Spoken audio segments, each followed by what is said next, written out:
झारखंड के मंत्री आलमगीर आलम गिरफ्तार। ईडी ने 7 घंटे की पूछताछ के बाद अरेस्ट किया। ईडी ऑफिस में गुजरेगी रात, कल कोर्ट में पेशी। झारखंड के ग्रामीण विकास मंत्री आलमगीर आलम को ईडी ने गिरफ्तार कर लिया है। गिरफ्तारी से पहले ईडी ने बुधवार को 7 घंटे की पूछताछ की।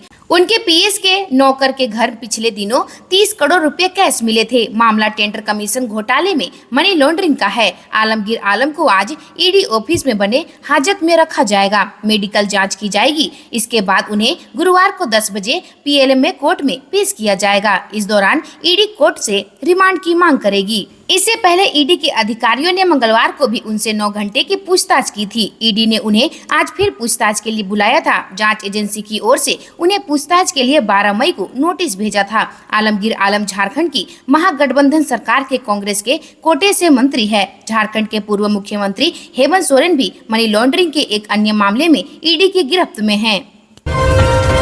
रांची के न्यूक्लियस मॉल में ईडी विष्णु अग्रवाल के मॉल का किया सर्वे। जमानत पर बाहर है कारोबारी। जमीन घोटाला मामले में हुए थे गिरफ्तार। रांची में प्रवर्तन निदेशालय की टीम आज न्यूक्लियस मॉल सर्वे करने पहुंची। ईडी के साथ सदर सीओ पहुंचे थे। बता दें कि जमीन घोटाला मामले के आरोपी विष्णु अग्रवाल का इस मॉल में मालिकाना हक है। ईडी की टीम मॉल के पूरे इलाके की जाँच की। कारोबारी विष्णु अग्रवाल इस वक्त जमानत पर बाहर है। सूत्रों के माने तो ईडी की टीम ने यह जानने की कोशिश की कि मॉल की जमीन का एरिया कितना है, इसके निर्माण में कितना खर्च किया गया। ईडी की टीम विष्णु अग्रवाल के प्रॉपर्टी का असेसमेंट कर रही है। उसी के तहत न्यूक्लियस मॉल का सर्वे करवाया गया है। मिली जानकारी के अनुसार दोपहर के बाद ईडी की एक टीम रांची के लालपुर थाना क्षेत्र स्थित न्यूक्लियस मॉल पहुंची। आने के बाद पूरे मॉल का असेसमेंट किया, साथ ही पूरे जमीन की मापी भी करवाई गई। इस मामले में अब तक न्यूक्लियस मॉल या ईडी की तरफ से कोई आधिकारिक बयान नहीं आया है।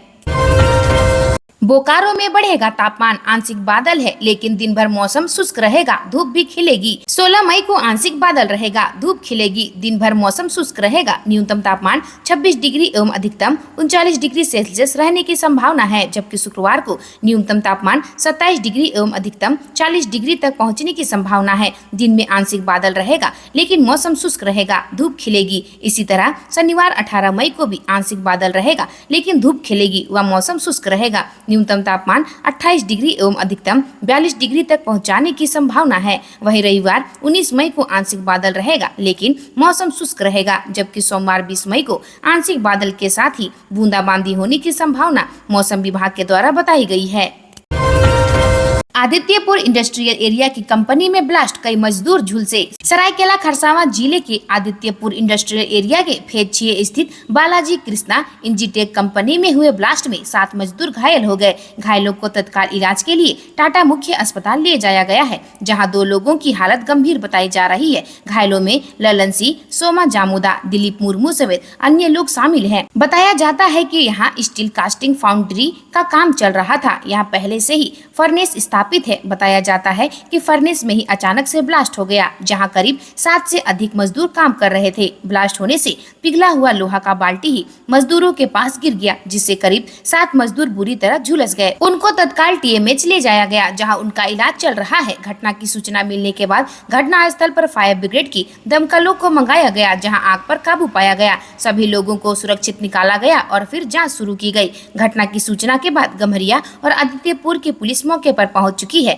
मामले की जांच चल रही है। मामले की सूचना फैक्ट्री इंस्पेक्टर को भी दे दी गई है। कंपनी प्रबंधन की ओर से अब तक आधिकारिक बयान जारी नहीं किया गया है। घायलों ने बताया कि वे लोग वहां काम कर रहे थे। इसी बीच अचानक से लोहे का द्रव्य उड़कर उनके ऊपर आ गिरा, जिससे वे लोग झुलस गए। घटना की सूचना मिलने के बाद घायलों के परिजन भी अस्पताल पहुंचे। घायलों को बर्न यूनिट शिफ्ट कर दिया गया है। कई लोगों का इलाज इमरजेंसी में भी चल रहा है। बागबेड़ा फायरिंग, कन्हैया और नीरज दुबे ने मिलकर कराई मोनू पर फायरिंग। 6 हथियार और 102 गोली बरामद। बागबेड़ा थाना अंतर्गत गणेश नगर में विजय सिंह उर्फ मोनू पर फायरिंग कर जख्मी करने के मामले में पुलिस ने 6 अपराधियों को गिरफ्तार किया है। गिरफ्तार होने वालों में मोहम्मद चांद, नीरज दुबे, सिंटू सी, डेविड टोप्पो, सुनील रजक और ब्रजेश कुमार पांडे शामिल है। गिरफ्तार अपराधियों के निशानदेही पर पुलिस ने एक रिपीटर बंदूक, 4 देसी पिस्टल, 1 देसी कट्टा, 102 राउंड जिंदा गोली, चोरी की गई 2 गाड़ी और मोबाइल बरामद किया है। पूछताछ करने के बाद सभी को जेल भेज दिया गया। उक्त जानकारी एसएसपी किशोर कौशल ने संवाददाता सम्मेलन के दौरान दी। बुधवार को अपने कार्यालय के सभागार में जानकारी देते हुए एसएसपी किशोर कौशल ने बताया कि घटना के बाद से सभी अपराधी फरार चल रहे थे। इस दौरान सिटी एसपी मुकेश कुमार लुनायत की देखरेख में डीएसपी हेडक्वार्टर 1 भोला प्रसाद के नेतृत्व में एसआईटी का गठन किया गया। इस दौरान 11 मई को पुलिस को जानकारी मिली कि सभी अपराध कर्मी कोलकाता के बाग यूटी थाना क्षेत्र के कोलूपुरक स्थित लोकानाथ अपार्टमेंट में छुपे हुए हैं। सूचना मिलने के बाद पुलिस टीम मौके पर पहुंच गई और मामले की छानबीन शुरू की, जहां पुलिस की टीम दल बल के साथ मौके पर पहुंची और छापेमारी कर अपार्टमेंट से 5 लोगों को गिरफ्तार कर लिया। उनके निशानदेही पर जमशेदपुर से सुनील रजक को जमशेदपुर से गिरफ्तार किया गया। गिरफ्तारी सभी अपराधियों के निशानदेही पर मानगो और शहर के अलग अलग क्षेत्रों से पुलिस ने हथियार बरामद किया है। पुलिस ने बताया कि हथियार इन लोगों ने पूर्व में ही बिहार से लेकर आए थे। बिहार के एक अपराधी गिरोह से भी नीरज दुबे और कन्हैया सिंह का लगातार बातचीत हो रहा है। वे लगातार बिहार के अपराधी गिरोह से संपर्क में थे। इस कांड में 2 अन्य अपराध कर्मी का नाम भी आया है, लेकिन वे लोग फिलहाल फरार हैं। आदिवासी युवा राजेश मार्डी ने मुसाबनी के सिकल सेल पीड़ित बच्चे को लिया गोद। पूर्वी सिंहभूम जिले के सुदूर ग्रामीण क्षेत्र मुसाबनी प्रखंड के कोयली सुता निवासी बिरजू मुर्मू के 7 माह के बच्चे को जमशेदपुर सरजामदा निवासी राजेश मार्डी ने गोद दिया है। मंगलवार को जमशेदपुर सदर अस्पताल के चिल्ड्रन वार्ड में भर्ती आर्यन मुर्मू को देखने राजेश मार्डी स्वयं अस्पताल पहुंचे थे। आर्यन मुर्मू को हर महीने रक्त की जरूरत होती है। इनका ब्लड ग्रुप बी नेगेटिव है। फिलहाल सदर अस्पताल के शिशु चिकित्सक डॉक्टर भोगान हेम्ब्रोम ने रक्त चढ़ाने की सलाह दी है और बच्चे की अभी जांच चल रही है। संभावना जताई जा रही है कि बच्चा सिकल सेल या थैलेसेमिया जैसी गंभीर बीमारी की शिकायत है, जिसकी वजह से बच्चे के शरीर में ब्लड नहीं बन पा रहा है। हाथी ने दर्जनाधिक घरों को पहुंचाया नुकसान, फसलें रौंद डाली। बीते करीब 10 दिनों में झुंड से बिछड़ा हाथी सरिया नगर पंचायत क्षेत्र में रोज कहीं न कहीं कहर बरपा रहा है। उसके तांडव से लोग काफी सहमे हुए हैं। क्षेत्र में लगातार उत्पात से आम लोगों की तरह वन विभाग की टीम की भी नींद हराम हो चुकी है। सोमवार की रात भी इसने बड़की सरिया नगर पंचायत क्षेत्र के चंद्रमारनी में खेतों में लगी फसलें चट कर गई। कई खेतों में लगी फसलें रौंद डाली। कई ग्रामीणों की 4 दीवारी तोड़ डाली। सूचना पर विभागीय टीम लगभग 5 घंटे की कड़ी मशक्कत के बाद हाथी को जंगल की ओर भगाया जा सका। इस बाबत रेंजर ने बताया कि झुंड से बिछड़े हाथी को भगाकर उनके समूह से मिलने का अथक प्रयास किया जा रहा है। उन्होंने स्थानीय लोगों से जंगली जानवरों को तंग नहीं करने की अपील की। इसने सचेत रहने को कहा गया है। जंगली जानवरों की आबादी वाले इलाकों में प्रवेश करने पर विभाग को सूचित करने को कहा गया। उन्होंने कहा कि सिमटे जंगल के कारण जंगली जानवर गाँव में प्रवेश कर रहे हैं। उन्होंने वनों की सुरक्षा के लिए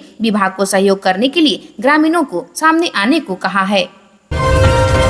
रिश्तेदार के अस्पताल में भर्ती रहने का दिया झांसा, कर ली 25,000 रुपये की ठगी। जसीडीह थाना क्षेत्र के डाबर ग्राम नारायणपुर निवासी एक युवक से साइबर अपराधियों ने उनके बहनोई के अस्पताल में भर्ती रहने का झांसा देकर 25,000 रुपये की ठगी कर ली। इस संबंध में पीड़ित अभिषेक कुमार ने साइबर थाने में शिकायत देकर कार्रवाई की मांग की है। बताया कि एक सप्ताह पूर्व गिरिडीह जिले के राजधनवार थाना क्षेत्र निवासी उनके बहनोई का फेसबुक अकाउंट हैक हो गया था। उसी अकाउंट से एक व्यक्ति ने बहनोई के बीमार होने व अस्पताल में भर्ती रहने का झांसा देते हुए रुपयों की मांग की। अभिषेक ने उक्त वक्त बहनोई के मोबाइल पर कॉल लगाया तो बात नहीं हो सकी। ऐसे में उन लोगों की चिंता बढ़ गई तो उसके दिए गए नंबर पर 5 बार में 5,000 रुपये करके कुल 25,000 रुपये ट्रांसफर कर दिया। बावजूद अभिषेक से फेसबुक के जरिए पैसे की मांग की जाती रही। सुबह से उसके बहनोई से बात हुई तो उन्होंने ऐसी कोई बात होने से इनकार कर दिया। उन्होंने कहा कि वे तो ठीक है। तब अभिषेक को लगा कि बहनोई के हैक किए गए फेसबुक अकाउंट से साइबर अपराधियों ने ठगी कर ली है। इसके बाद वह मामले की शिकायत लेकर साइबर थाना पहुंचा। मामले में साइबर थाने की पुलिस से कार्रवाई की मांग की है। रांची में नरेंद्र मोदी पर बरसे कांग्रेस नेता जयराम रमेश, बोले झूठ की महामारी फैला रहे आउटगोइंग प्रधानमंत्री। कांग्रेस महासचिव जयराम रमेश बुधवार को भारतीय जनता पार्टी और प्रधानमंत्री नरेंद्र मोदी पर जमकर बरसे। पीएम मोदी को आउटगोइंग प्रधानमंत्री करार देते हुए उन्होंने कहा कि झूठ की महामारी फैला रहे हैं। जयराम रमेश ने दावा किया कि 4 चरणों के चुनाव में बाद स्पष्ट हो जाएगा कि भाजपा सत्ता में नहीं आने वाली है। उन्होंने कहा कि बाकी बचे 3 चरणों से नतीजों में कोई खास फर्क नहीं पड़ेगा। जयराम रमेश ने सैम पित्रोदा के बयान से भी किनारा कर लिया है। कहा कि सैम पित्रोदा ने जो कहा है वह कांग्रेस की राय नहीं है, वह उनकी व्यक्तिगत राय थी। पित्रोदा कांग्रेस के पदाधिकारी नहीं है, वह कोई सलाहकार भी नहीं है।